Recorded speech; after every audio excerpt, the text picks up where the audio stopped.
Magandang umaga sa lahat. Magsitayo ang lahat. April, pangunahan ng panalangin. Sa ngalan ng Ama, ng Anak, ng Diyos at Espiritu Santo. Amen. Amen. Sa ngalan ng Ama, ng Anak, ng Diyos at ng Espiritu Santo. Amen. Bago tayo magsimula, magka-attendance muna tayo. Pakisabi ng narito po kung kayo ay narito.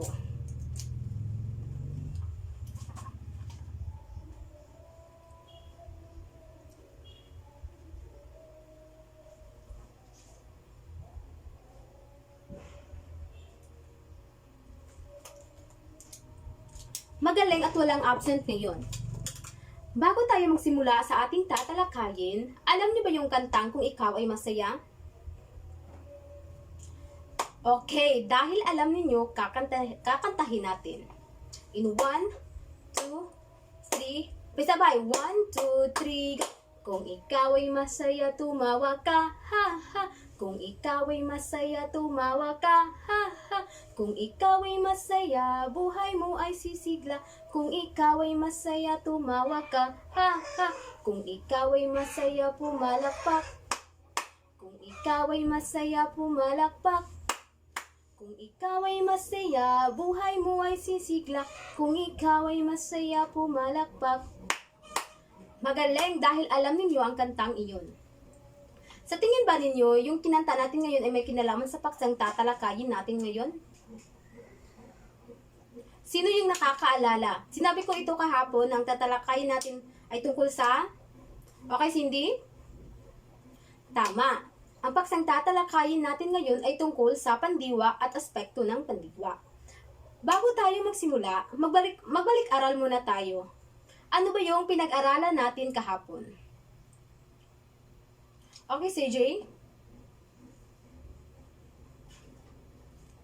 Tama. Ang pinag-aralan natin kahapon ay tungkol sa pangalan.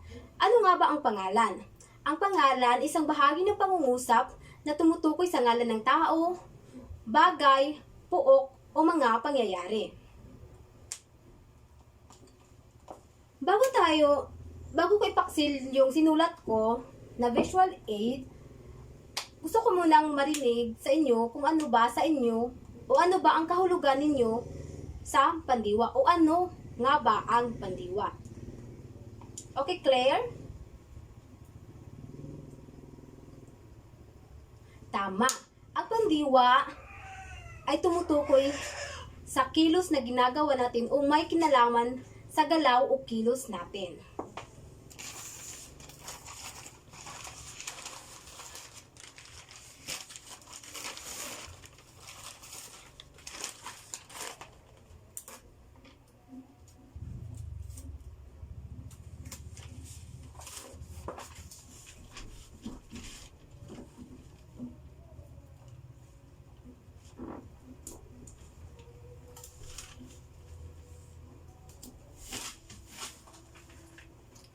Pakibasa. Okay, maraming salamat. Ano nga ba ang pandiwa? Ang pandiwa ay nagsasaad ng kilos o galaw. Tulad ng sinabi ko kanina, ito ay nagsasaad o tumutukoy sa mga galaw natin o mga bagay na may kinalaman sa galaw o kilos natin. Halimbawa, si Mara ay kumain ng itlog. Si Amanda ay tumatakbo. Ang pandiwa dito ay kumain at tumatakbo. Dahil nga, 'di ba, sabi dito, ang pandiwa ay nagsasaad ng kilos o galaw. Kaya ang kilos o galaw dito ay kumain at tumatakbo. Ang pandiwa ay binubuo ng salitang ugat na dinudugtungan ng mga panlapi. May tinatawag tayong unlapi, gitlapi at hulapi. Unlapi. Ang unlapi, ito ay mga panlaping inilalagay sa simula ng salita upang magdagdag ng kahulugan. Halimbawa, maganda. Ang salitang ugat ng maganda ay ganda. At ang panlaping ginagamit ay unlapi na ma. Dito naman tayo sa gitlapi. Ang gitlapi, ito ay mga panlaping inilalagay sa gitna ng salita. Halimbawa, inihanda, kumain. Ang salitang ugat dito ay handa. At dito naman sa isang salitang ugat dito ay kumain. Dito naman tayo sa hulapi. Ang hulapi, ito ay mga panlaping nasa huli o dulo ang salita. Halimbawa ng hulapi na ginagamit ay an, han, had, at en. Halimbawa, sabihan, kulayan. Ito ang mga halimbawa ng panlapi. Dumako naman tayo sa aspekto ng pandiwa. May tatlong uri ang aspekto ng pandiwa. Ito ay ang perpektibo, imperpektibo, at kontemplatibo.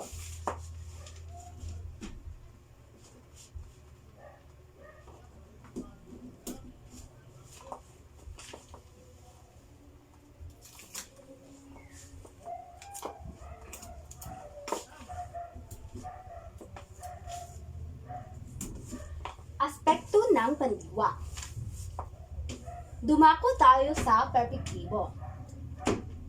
Okay, Mara, pakibasa. Ang perpektibo o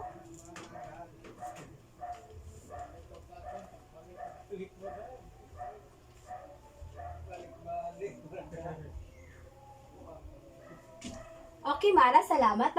Maaari ka nang umupo. Ang perpektibo o pangnagdaan ay isang kilos o galaw na nagawa na o nakalipas na. Ginagamitan ito ng mga panlaping na, nag, at en. Halimbawa, inayos ko ang mga gamit ko kahapon.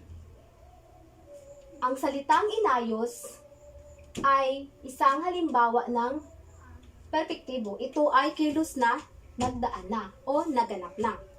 Dito naman tayo sa perpektibo o pangkasalukuyan. Perpektibo o pangkasalukuyan, ang kilos ay nasa kasalukuyang ginagawa. Ginagamitan ito ng mga panlaping na, nag, at en. Halimbawa, si Kyla ay natutulog. Ang salitang imperfektibo dito ay natutulog, which is nagaganap o kasalukuyang nagaganap. Dito naman tayo sa kontemplatibo o panghinaharap. Ang kilos ay hindi pa nagagawa. Ibig sabihin, ang kilos ay gagawin pa lamang. Ginagamitan ng panlaping ma at mag. Halimbawa, maliligo sa dagat ang pamilya ni Maria. Ang salita na kontemplatibo dito ay maliligo. Ang salitang panlaping ginagamit ay ma. At ang salitang ugat ay ligo. Narito pa ang ilang halimbawa ng salitang ugat, perpektibo, kontemplatibo at imperpektibo.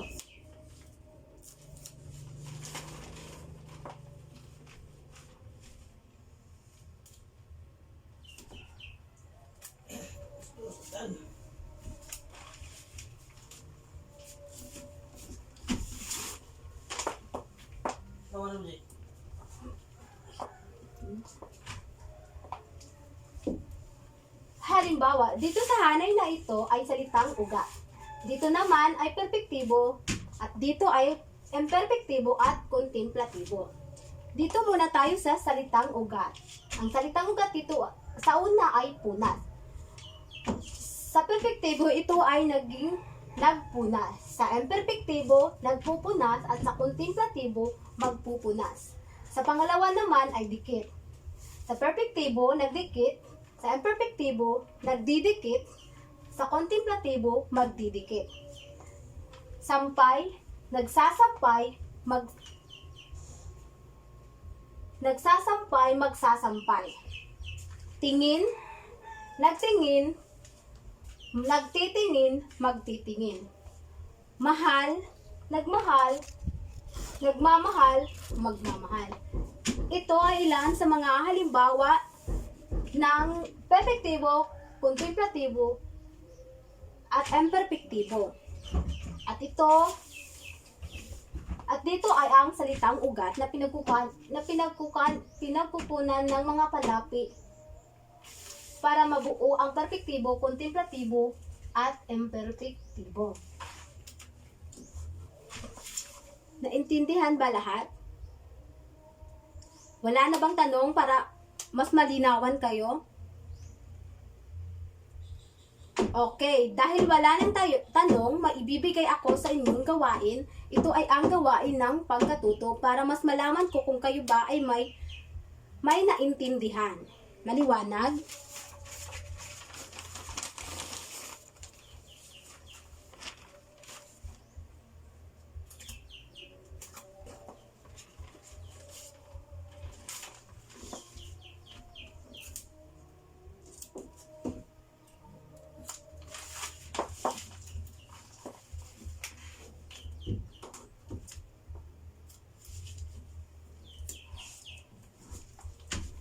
Sa gawain 1 sa pagkatuto, makinig. Panuto, bilugan o salangguhitan ang pandiwang makikita sa pangungusap. Ang pangungusap dito ay 5 bilang lamang. Number 1, si Maria ay mabilis na umuwi matapos ang kasiyahan. Pangalawa, masayang naglalakad sina Alden at Richard. Pangatlo, kumain na hapunan ang pamilya ni Ana. Pang-apat, kumakanta sa CR si Sheila habang naliligo. Pang-5, sinalubong ng mga aso si Beth. Kopyahin ito at bilugan o salungkuhitan ang salitang o ang makikitang pandiwa sa mga pangungusap. Sa gawaing pagkatutubi, panuto, gawing perpektibo, imperpektibo, kontemplatibo ang mga salitang ugat. Ang mga salitang ugat dito ay ang takbo, ligo, awit, tulog, inom. At kopyahin din ito at sagutan. Bibigyan ko kayo ng 5 minuto, para sagutan ito. Your time start now.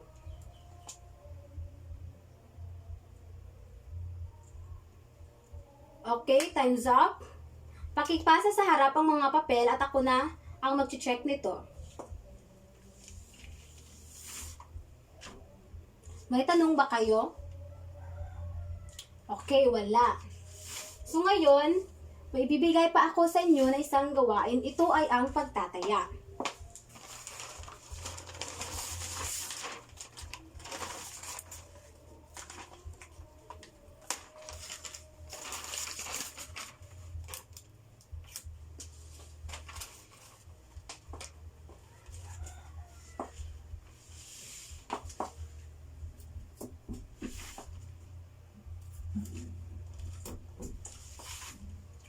Makinig. Babasahin ko ang panuto para mas maintindihan ninyo. Panuto, kopyahin sa isang buong papel ang mga pangungusap. Ibig sabihin ito lahat ay kukopyahin ninyo sa isang buong papel. Bilugan ang mga pandiwa at tukuyin kung ito ba ay perpektibo, imperpektibo, o kontemplatibo. Nasa bilang 15 ito, kopyain at sagutan. Bibigyan ko kayo ng 10 minuto para sagutan ito. Naiintindihan? Okay. Your time start now.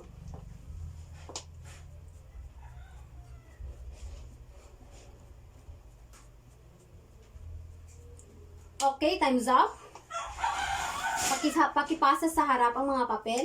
Ako na rin ang mag-check ng mga papel ninyo at ibabalik ko yan bukas kasama ng gawaing pagkatuto na sinagutan ninyo kanina. Naintindihan? At sa inyong takdang aralin, gusto kong saliksikin ninyo ang ibig sabihin o kahulugan ng pang-uri. Ibigay ninyo ang kahulugan ng pang-uri, mga uri ng pang-uri, at magbigay ng 5 halimbawa ng pang-uri. Ipapasa ninyo yan bukas bago tayo magsimula sa bago nating tatalakaying paksa. Naintindihan ba? Okay, dahil naintindihan ninyo, hanggang dito na lang muna ang ating pag-uusapan o ating discussion. Magkikita-kita muli tayo bukas at huwag ninyong kalimutan ang inyong takdang aralin. Naintindihan? Okay. Maraming salamat sa inyong lahat. Paalam.